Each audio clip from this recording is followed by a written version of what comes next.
Hello everyone, welcome back to learning fundamentals of English grammar.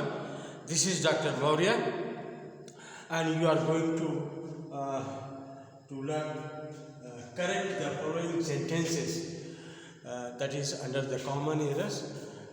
We are going to have some set of practices and then let us be clear about the mistakes that we make and how to correct it. So this is the another set of exercise. So let us read the exercise first. When in examination I told you that errors are possible only in the parts of speech,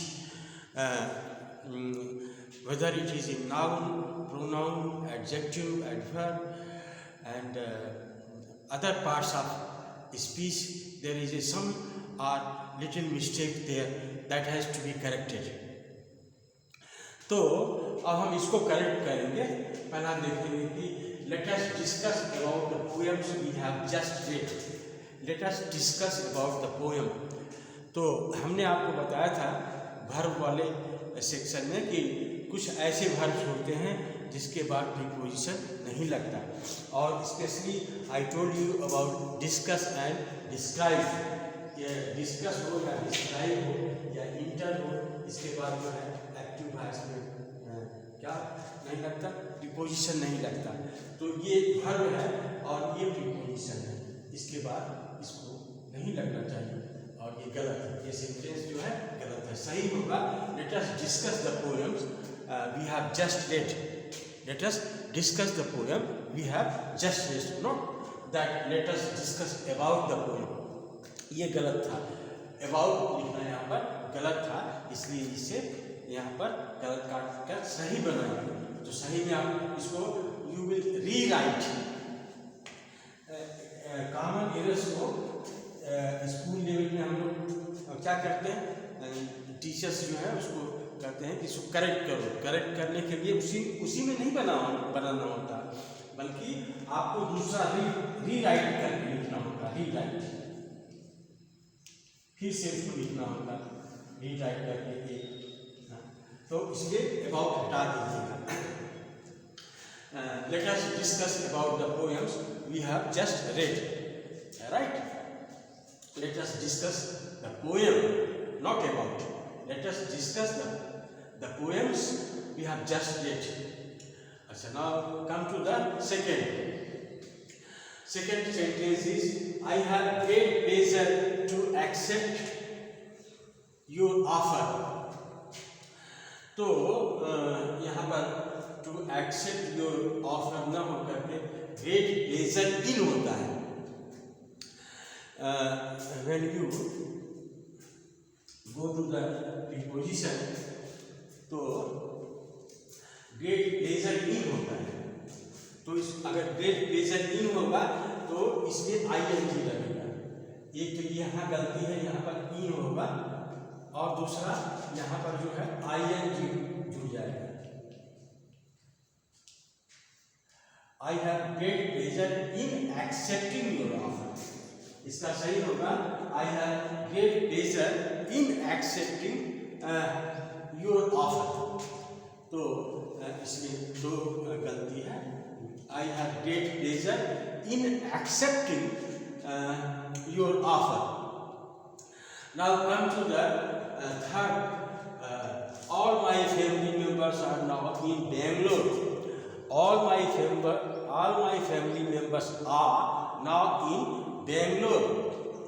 तो यहाँ क्या गलती हो सकती है, ये यहाँ order में गलती है. मेंबर्स यहाँ गलत लिखेगा, members be members. All my family members ये थोड़ा गलत लगता है. All members of my family सही है. इसका सही होगा all members of my family. ये ऑल के बाद जो है मेंबर्स हो जाएगा. ऑल मेंबर्स, इसके बाद all members of my family. ये वर्ड ऑर्डर में इसको कहते हैं. वर्ड ऑर्डर में जो है उलट फेर का ये था, उसको सीधा कर दिया। पहले जो होना चाहिए बाद में आ गया, बाद ऐसे, तो ये वर्ड ऑर्डर की गलती थी। अच्छा, तो इसका तीसरा का क्या सही होगा? All members of my family are now in Bangalore. All members of my family now are in Bangalore. सही। और इसके बाद चौथा है I prefer to write then to read. Prefer, preferable, preference, इन शब्दों के बाद जो है टू का प्रयोग होता है। सही। I prefer to write then to read, लेकिन टू राइट नहीं होगा, यहाँ पर चिल्ड्रन लिखिए।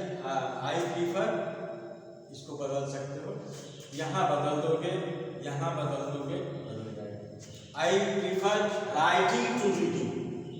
आई prefer writing to reading. Prefer के बाद टू का प्रयोग होता है।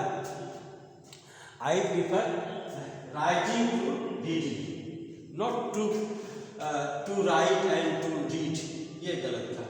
प्रीफर प्रेफरेबल के बाद, जैसे walking is preferable, walking is preferable to running, ये सही है। इसी तरह से I prefer writing to reading, ये सही है। अब आगे बढ़ते हैं। My mother is ill since 2 months। My mother is ill since 2 months। तो आप देखे हैं कि इसमें मदर इज इल, तो इसमें सिंस का प्रयोग हुआ है, तो इसमें प्रेजेंट परफेक्ट क्या है? My mother is ill since 2 months। My mother has been ill होगा, ये प्रेजेंट परफेक्ट में होगा, प्रेजेंट परफेक्ट कंटिन्यूअस में होगा, लेकिन इल के बारे में आपको दूसरा जानकारी देते हैं। जैसे ये है My mother has been ailing, और यहाँ टू के जगह जो है ये सिंस की जगह फॉर होगा, क्योंकि ये पीरियड ऑफ टाइम बता रहा है। तो इसका सही होगा my mother has been ill for 2 months, ये सही है। अगर इल को ING इल में लगाना चाहते हैं तो उसका होगा एलिंग, AILING। अगर इसको परफेक्ट कंटिन्यूअस में ले जाना चाहते हैं, इसको एलिंग लगाइए, और सिंस की जगह जो है वो फॉर का प्रयोग कीजिए, क्योंकि ये पीरियड ऑफ टाइम है। 2 months जो है ये पीरियड ऑफ टाइम है, तो यहाँ सिंस का प्रयोग गलत है। और इल का प्रयोग भी गलत है, यहाँ पर इस टेंस की गलती है, इसको बोलते हैं टाइम एंड टेंस की गलती, टाइम एंड टेंस की गलती। तो my mother has been ill since 2 months, नहीं, फॉर 2 months होगा। My mother has been ill for 2 months, ये करेक्ट है। My mother has been ailing for 2 months, ये भी सही है। तो इसको आप करेक्ट कर सकते हैं। नाउ वी कम टू 6 में आते हैं, देखते हैं कि 6 में क्या, one should take care of his health. तो वन प्रोनाउन है और इसका पॉजिटिव प्रोनाउन हिज नहीं होता है, ये होता है वंस। पॉजिटिव प्रोनाउन क्या होगा? वंस। जैसे one should take care of one's health, ये सही है। जब प्रोनाउन वन है तो उसका पोजीशन जो है वंस होगा, वंस होता है, तो किसी की गलती है, यहाँ के अनुसार ही ये बनेगा ये। तो और एक और है please excuse me being late. तो इसमें 2 ऑप्शन हो सकता है, please excuse me on being late, सही, ऑन बीइंग लेट। कहीं फॉर बीइंग भी लिख देता है, लेकिन एग्जैक्ट है please excuse me on being late, on being late. यहाँ गलती है, प्रीपोजिशन चुका हुआ था, ऑन बीइंग लेट।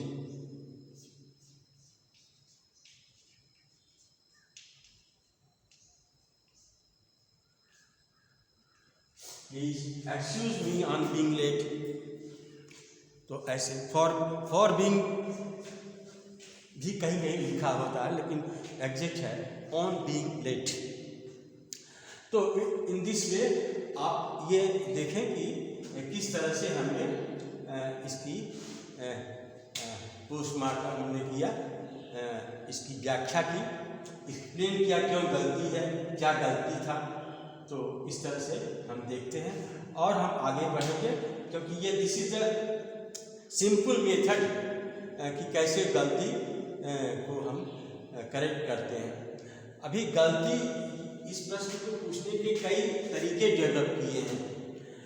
कभी वो कई ढंग से लिख करके, जैसे इसमें गलती है, इसमें गलती है, इसमें गलती है, ऐसे करके पूछता है। कभी कभी कुछ कई मेथड है, पर अभी सिंपल मेथड में आप चलिए, अभी सिंपल मेथड में जानिए और इसके बाद हम कॉम्प्लिकेटेड मेथड में आ जाएंगे। तो आपको बहुत सारी चीज़ें बताएंगे। ये ज़्यादा पूछा जाता है, तरह तरह के सेंटेंसेस को कैसे करेक्ट किया जाता है पूछा जाता है। सेंटेंसेस करेक्शन में उसमें वोकैबुलरी भी आ जाती है, फिर उसमें टेस्ट ऑफ रीजनिंग भी है, बहुत तरह की चीज़ें हैं। तो we are on the way. तो अभी हम 5% भी नहीं हुए हैं, 90% yet to be done। तो अभी हम उसको करेंगे और will continue for many months in with this program. So that's I think you might be enjoying. Please just let me know whether you are getting me or not. आप हमें कितना समझ रहे हैं, कैसे समझ रहे हैं, तो थोड़ा आप कमेंट में भी लिखना शुरू करें, so that I can improve. I understand कि टेक्नोलॉजी का कुछ प्रॉब्लम होता है, कुछ लाइट्स के प्रॉब्लम होते हैं, कैमरास के प्रॉब्लम होते हैं, कुछ एडजस्टमेंट का प्रॉब्लम होता है। That we will shortly sort it down. उसको हम ठीक करेंगे and will be coming in a very fresh manner and very attractive manner from the next year. I think few months left. तो hope that you are enjoying. तो that's all. Okay.